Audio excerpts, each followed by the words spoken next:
सन्माननीय प्रांताध्यक्ष जयंतरावजी पाटील, सन्माननीय विरोधी पक्षनेते अजितदादा,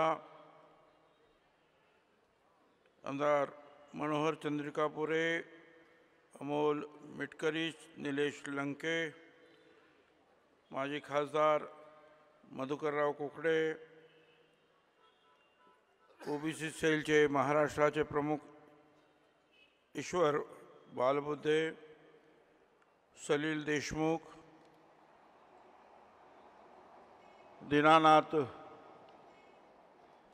पडोळे, शहराध्यक्ष धुनेश्वर पेठे आणि माझ्या बांधवांनो आणि भगिनींनो, बरेच नेते इथे आहेत आणि मी त्यांच्यापेक्षा सगळ्यात शेवटी आलो आणि पहिलाच भाषण करायला उभं राहिलो, त्यामुळे अर्थात हे सगळे मला सांभाळून घेतात. आतापर्यंत तुमची सगळ्यांची भाषणं ऐकली, आपका भी भाषण सुना, इनका सुना, उनका सुना, उनका सुना. अरे भाई, हम लोग रोते रहेंगे तो फिर होगा नहीं कुछ. अब रोते रहेंगे तो फिर सोते ही रहेंगे. अरे लड़ने के लिए जो तैयार हो जाए उसके पीछे लोग जाते हैं. कोई रोता है तो उसके पीछे जाएंगे क्या? देखिए, नागपुर शहर है, ठीक है. समस्या क्या होती है? Water, gutter, meter. क्या होता है और क्या होता है?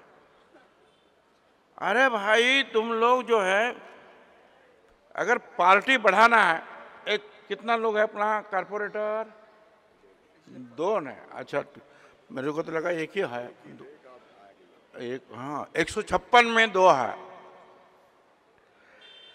अब बताइए कि हर पार्टी को जो है कैसे मापा जाता है? उसका पैरामीटर क्या है? तुम्हारे कारपोरेटर कितने हैं, तुम्हारे एमएलए कितने हैं, तुम्हारे एमपी कितने हैं, इसके ऊपर. कार्यकर्ता तो आते हैं क्योंकि जयेंद्र पाटिल काम करते हैं, अजित दादा काम करते हैं, भागो भागो दादा दादा दादा दादा पाटिल साहब, पाटिल साहब, पाटिल साहब. अरे मगर तुम्हारा भी तो काम है कि जहां तुम रहते हो वहां सबके साथ ठीक ढंग से अगर आपका रहन सहन है तो लोग आपको अपनाएंगे, कारपोरेटर बनाएंगे. मगर आप सिर्फ जो है हम लोगों को मुंह दिखाएंगे, हार, बड़ा बड़ा हार, बड़ी बड़ी बातें, और जहां रहते हो बाजू वाले को मालूम नहीं कि ये कौन है, तो कैसी पार्टी बनेगी भाई? पार्टी पवार साहेबांसारखा नेता आज हिंदुस्थानात दुसरा कुठलाच नाही. त्यांच्या एवढ्या प्रत्येक क्षेत्रामध्ये त्यांचं जेवढं ज्ञान आहे, आणि नुसते ज्ञानी तर खूप आहे, पण त्यांचं जेवढं काम आहे असा दुसरा कोणीही नेता आज तरी महाराष्ट्रात नाही, हिंदुस्थानात नाही है. बाकी बोल बच्चन तो बहुत है, रोज कुछ ना कुछ बोलते हैं, रोज कुछ ना कुछ चलते हैं. और पवार साहब जो बोलते हैं, अगर ध्यान देते हैं उसके दिमाग में उनके आगा तो वो काम करेंगे, करते ही हैं. फिर वो मजदूरों का हो, बेरोजगारों का हो, शिक्षा का हो, सामाजिक जीवन का हो, किसानों का हो, या क्रिकेट कबड्डी का हो, सभी क्षेत्रों में, या सांस्कृतिक, उनके जैसा जिनका उनकी जो तपस्या है कोई नहीं है इस देश में. मैं ये क्यों कह रहा हूं कि हमारा ये भाग्य है भाई. हम बड़े भाग्यवान हैं कि हमारा नेता इतना बड़ा है.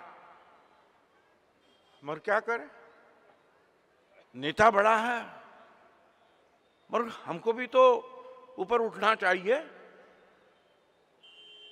और हमारा नेता आपसे चाहता क्या है? हमारा नेता पवार साहब आपसे ये नहीं चाहता कि मुझे बहुत हार डालो, मुझे बहुत शाल डालो, अच्छी अच्छी बातें मेरे बारे में कहो। वो नहीं चाहता। वो चाहता है कि मेरे पार्टी के ज्यादा से ज्यादा कारपोरेटर हो। वो चाहते हैं कि मेरे पार्टी के ज्यादा से ज्यादा एमएलए हो। वो चाहते हैं कि मेरे पार्टी का महाराष्ट्र में मुख्यमंत्री बने। वो चाहते हैं कि देश में मेरे ज्यादा से ज्यादा एमपी हो। यही तो नजराना उनको देना है हमको भाई। बर्थडे के दिन हम कुछ हार पहनाओ, कुछ पहनाओ। वो कब खुश होंगे? जब पार्टी बढ़ेगी। कि वही तो जो है बैरोमीटर है। ये तुम्हारे एमपी, तुम्हारे कारपोरेटर, तुम्हारे एमएलए, तुम्हारे गवर्नमेंट्स, तो उनको खुशी होती है। अब इस उम्र में इतनी सारी शारीरिक प्रॉब्लम उनमें है, उसके बावजूद वो जितना काम करते हैं वो हम भी नहीं कर सकते सुबह से। अब दूसरा तो कोई देश में कोई नेता ही नहीं है, फिर फायदा क्या? तो इसलिए ये क्यों हो रहा है? एक तो आप कहीं ना कहीं गलती कर रहे हैं, कहीं ना कहीं आपका काम जो है ठीक ढंग से नहीं हो रहा है, या आपस में जो है टकराव है। जहां जाओ आपस में टकराओ, मेरे को मेरे को मेरे को, इसको दिया मेरे को नहीं, इसको दिया मेरे को नहीं। ये जो है ये छोड़ो। अगर आप अभी आपने कहा कि साहब वो हमको पुलिस आते हैं नहीं, ये आते हैं, अरे आएंगे। अगर तुम मजबूती के साथ खड़े होंगे तो सारे जो आपको सलाम करेंगे। अगर आपको जो है कुछ चमत्कार अगर दिखाएंगे ताकत का, तो नमस्कार अपने आप करेंगे भाई। तो तकलीफ तो हमको क्या कम है, और किसको कम? सबको तकलीफ है यहाँ के सब लोगों को। तो हम क्या घर में बैठेंगे, ये करते वो करते? हमको तो 2.5 साल जो है अंदर काट के आए हैं हम लोग भाई। जो हम बोलते हैं हम काम करते हैं, मगर उसके बावजूद जब मैं गया मेरे कॉन्स्टिट्यूएंसी में, तो जितना वोट्स मुझे था उससे डबल वोट से मैं जीत गया। लोगों को लड़ाकू चाहिए। हमारा अनिल देशमुख क्या क्या क्या, कुछ भी नहीं। केस क्या है कि हम दोनों बात किए हैं, वो तीसरा चौथे को बोल रहा है। अरे वाह रे वाह, ये नहीं बोल रहा है, वो बोल रहा है। ये कुछ केस है, ईडी ने छोड़ा, ये कोर्ट से निकला, वो कोर्ट से नहीं। हमको जो है सुप्रीम कोर्ट में जाना, हमको सुप्रीम कोर्ट में जाना है। बस बढ़ाते हैं बढ़ा। मैं दावे के साथ कहता हूं, आने वाले बहुत कुछ छोटे दिनों में, शायद नए साल आने के पहले, अनिल देशमुख जी आप में हाजिर हो जाएंगे।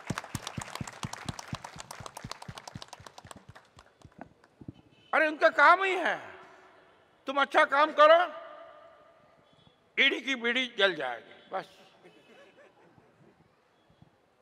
बुरा काम करो, भ्रष्टाचार तबीयत से करो, वो पहले आपको बोलेंगे ये भ्रष्टाचारी है, फिर आप वहां जाओ उनके पास, वो तुमको एक लॉन्ड्री में डाल देंगे और आप धोकर बिल्कुल भ्रष्टाचार मुक्त होकर बाहर आएंगे। यही धंधा देश भर में शुरू है भाई, देश भर में। अपने सिर्फ अपने पार्टी के नहीं, हमारे जो है तृणमूल कांग्रेस, उनके बारे में है, कांग्रेस के बारे में, राष्ट्रवादी कांग्रेस के बारे में, साउथ इंडिया में जो जितने भी जो है अलग अलग अलग पार्टी है उनके बारे में भी। तो फिर क्या हम डरेंगे? और यह आजादी अब मिली है तो डर डर के तो नहीं मिली। महात्मा गांधी हो, मोतीलाल नेहरू हो या पंडित नेहरू हो या सारे जो लोग जो लड़े, वल्लभ भाई पटेल हो, सब लोग जो है, कितने सारे जो है, सुभाष बाबू हो, कोई क्या जानते थे कि हमको ये आजादी मिलेगी? फिर भी तो लड़ते थे। पूरी सारी जो है अपनी संपत्ति दान कर दी देश के लिए, पार्टी के लिए। 11-11 साल जेल में जाकर बैठे। कौन था उनको छुड़ाने में? एक समय तो ऐसा था कि पंडित नेहरू जेल में, उनकी पत्नी कमला नेहरू जेल में और उनकी लड़की इंदिरा गांधी वो भी जेल में। और बताइए, देश के लिए उन्होंने बलिदान किया, तब पार्टी बढ़ती है। हम लोग डरेंगे तो कुछ नहीं होगा भाई, भाग कर कुछ नहीं होगा। और ज्यादा से ज्यादा आपके अगर कॉर्पोरेटर आते हैं तो ये भी लोग जो है, हमारे पाटिल साहब है या अजीत दादा है, वो भी ज्यादा जो है सीटें लड़ने के लिए लेंगे। किस बलबूते पर हम लोग लेंगे बताइए ना? देश तो देखा जाता है, हमारा जो गांवों में जो है, देहातों में है, जिले के अंदर, वहां जिला परिषद होती है, पंचायत समिति होती है, ग्राम पंचायत होती है। हम कहते हैं भाई हमारे इतनी ग्राम पंचायत है, इतनी पंचायत समिति है, ये जिला परिषद है, ये है, वो है, हमको ये सीट चाहिए। हम नागपुर में कहे तो क्या कहे? इसलिए आपका नाम दुनेश्वर है। दुनेश्वर मतलब दुगुना करना, डबल डबल डबल डबल। हमेशा 10 लोग आए, 20, 25, 100, जितना कार्य करता हो। और काम, अगर आपको काम करना है, आपके इलाके में काम करना है। आप सिर्फ ऑफिस में आएंगे, सिर्फ आंदोलन करना है, कुछ नहीं होगा। आपको आपके वार्ड में काम करना है, जीतकर ज्यादा से ज्यादा कॉर्पोरेटर, ये आपका उद्देश्य होना चाहिए। और बाकी तो देखा है आप, विधानसभा शुरू है, अभी विधानसभा शुरू है तो कुछ बोल तो नहीं सकते हैं। ये कुछ भी जो है पकड़ते, कुछ भी पकड़ते हैं। हमने कहा कल कि भाई ये मुंबई शहर में ये हो रहा है, हो रहा है, हो रहा है, हो रहा है, हो रहा है, हो रहा है। और मुंबई शहर जो है, ये मुर्गी सोने का अंडा देता है। अब ये हमने कहा, और कई साल से हम कहते हैं, अरे एक वाक प्रचार है, इसका मतलब है कि वहां बहुत सारा पैसा मिलता है लोगों को। मुंबई देश के आर्थिक राजधानी है, कैसी है भाई? इसलिए तो हमने कहा भाई जो अंडे हैं, वैदे हैं सोने के, वो खाओ, वो मुर्गी काट कर मत खाओ, मुंबई शहर को बचाओ। बोले वे मुंबई को मुर्गी बोला, मुंबई को मुर्गी बोला। अरे क्या ज्ञानी लोग हैं हमारे, क्या बात ही अलग है भाई। तो हमारे अजीत दादा बोले बाबा ठीक है, हम पीछे लेते हैं, आगे आके। आज क्या होगा? चूंकि बहुत कड़े प्रहार इस गवर्नमेंट पर हो रहे हैं, उनके करतूते जो है बाहर आ रही है, और इसलिए इस सारे विपक्ष को दबाने के लिए, उनकी आवाज बंद करने के लिए ये आज का कदम उठाया गया है। क्या कहा इन्होंने? हुआ ये कई दिनों से जो एनआईटी का जो कुछ है तुम्हारा भूखंड है, प्लाट्स है, कुछ भी है, उसके ऊपर से गड़बड़ चालू है। हाई कोर्ट से इधर उधर उधर उधर आप देख रहे हो। मैं उसमें ज्यादा नहीं बोलूं क्योंकि आप सबको मेरे से भी ज्यादा मालूमात है। अब वो रोज सब मामला बाहर आ गया तो आपका ध्यान दूसरी तरफ कैसे लेकर जाए, डाइवर्ट कैसे करें, सोचते रहे। और सुबह सुबह जो है आज हमारे हाउस में जो है, वो क्या नाम और लड़की का, वो कोई दिशा सालिया, वो बेचारी जो हमारी लड़की, वो आत्महत्या कर ली, वो पुलिस यंत्रणा, ये वो सीबीआई, वो भैया ये आत्महत्या है। उनके माँ बाप बोले बहुत हो गया भाई, हमारे लड़की की इज्जत मत निकालो, कुछ करो मत, अब छोड़ दो सब कुछ। उसके बावजूद जो है आज बार बार बीजेपी वाले उठा रहे हैं। गड़बड़ होती है अर्जन, फिर उठाते हैं, गड़बड़ होती है अर्जन, फिर उठाते हैं। 10 बार अर्जन किए, 10 लोग बोले हम चुपचाप करे तो करे क्या। हमने कहा कि चलो ठीक है इनको कहने दो, इसके बाद जो इसको जवाब देंगे। फिर हाउस शांतता से शुरू हो गया, फिर बारी आई हमारी, तो विरोधी पक्ष नेता हमारे अजित दादा, उनको तो बोलना ही है, उनको कैसे रोकेंगे। तो उन्होंने अपनी बात रखी और हमने कहा कि जिसकी तरफ, जिस नेता की तरफ आप उंगली उठा रहे हैं उस पार्टी का कोई ना कोई बोले, भास्कर यादव या कोई, तो उसको जो आप परमिशन दो। नहीं आगे चलो, नहीं। वो लोग 10 बोले, अरे हमारे 2 तो बोले, और इसके लिए हंगामा हुआ। हंगामा हुआ तो बस ठीक है, कोई क्या बोल रहा है, कोई क्या बोल रहा है, कोई क्या बोल रहा है, कोई क्या बोल रहा है। हमारे जयंत राव ने क्या बोला, ये नहीं बोला कि तुम बुरे हो, ऐसा नहीं कहा। उन्होंने कहा तुम बुराई मत करो। और फर्क है ना इसमें भाई। ये नहीं कहा उन्होंने कि तुम निर्लज्ज हो, उन्होंने कहा तुम निर्लज्ज मत बनो। अरे तो बोले निर्लज्ज कैसे बोला, जैसे काल मैं बोला मुर्गी तो वैसे हमको तकलीफ, तो बस ऐसे उन्होंने कहा कि ऐसा मत बनो, निर्लज्ज मत बनो। ठीक है, हाउस है, अध्यक्ष है, उन्होंने कहा और बस इनको जो है बाहर बोले क्या सस्पेंड विस्पेंड तो ठीक है, इसका मतलब ये नहीं कि कोई किसी का जो है मुंह बंद कर सकते हैं। मैं ये नागपुर में तो कितने बार सस्पेंड हुआ है भाई, आप तो जो बुजुर्ग हैं उनको पता होगा। 15 दिन के लिए मुझे वो मार्शल उठा उठा के बाहर पटकते थे, मगर मैं बोलने से डरा नहीं। ना ही जयंत राव डरेंगे, ना अजित डरेंगे, ना मैं डरूंगा, कोई डरेगा या ये सब हमारे एमएलए, कोई डरने वाला नहीं है। हमारी लड़ाई खत्म नहीं हुई।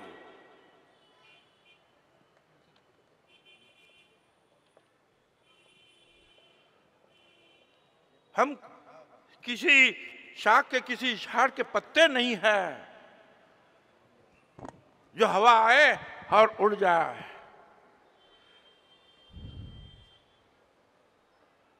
कोई कहे इस आंधी को कि अपने औकात में रहे, हम ऐसे भाग जाने वाले नहीं है, उड़ने वाले नहीं है। ऐसे तो बहुत देखे हैं हम लोगों ने, दबाने की कोशिश करने वाले, हमारा मुंह बंद करने के लिए कितने ही लोगों ने ट्राई किया। मुंह नहीं बंद करेंगे, चुप नहीं रहेंगे।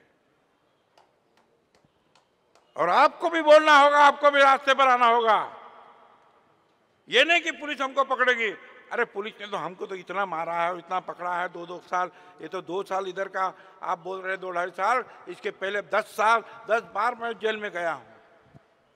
तो उसमें क्या है यार, बहुत बड़े बड़े लोग जेल में जाते हैं, पब्लिक के लिए तुम लड़ रहे हो ना। जब लड़ेंगे तो लोग तुम्हारे पास साथ आएंगे।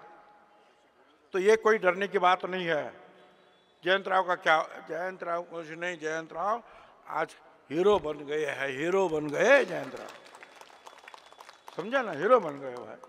अब देखो जयंत राव और कुछ बोलता था तो बाहर बैनर नहीं लगते थे, आज महाराष्ट्र भर में बैनर लगे हैं। आज पूरे जो है समाज माध्यम के ऊपर, सोशल मीडिया के ऊपर, मोबाइल के ऊपर जयंत राव छा गए हैं। और क्या वो भले उनको बात गलत लगी हो, मगर लोगों के सामने जरूर आ रहा कि गलती किसकी है। दबाव का राजकारण किसने किया, एक तरफा सदन कौन चलाया, सब है लोगों के सामने, पब्लिक सारी जानती है भाई। अब वो बात नहीं है कि भाई पब्लिक को मालूम, सब जो तुम्हारा हाथ में जो मोबाइल है ना उसको फटाफट फटाफट आते हैं, ये ऐसा हुआ वैसा हुआ, सब जानते हैं घर बैठे बैठे। मगर जानने के बाद आपको उठना होगा, आवाज देना होगा एक होकर, क्या। और आप सबको बोलता है, देखिए भाई लास्ट में एक मैं बचपन से यही कहता, जीवन है संग्राम, जीवन है संग्राम, बंदे ले हिम्मत से काम। अगर हिम्मत से काम लेंगे तो आप जरूर आगे आएंगे। धन्यवाद। जय हिंद, जय महाराष्ट्र।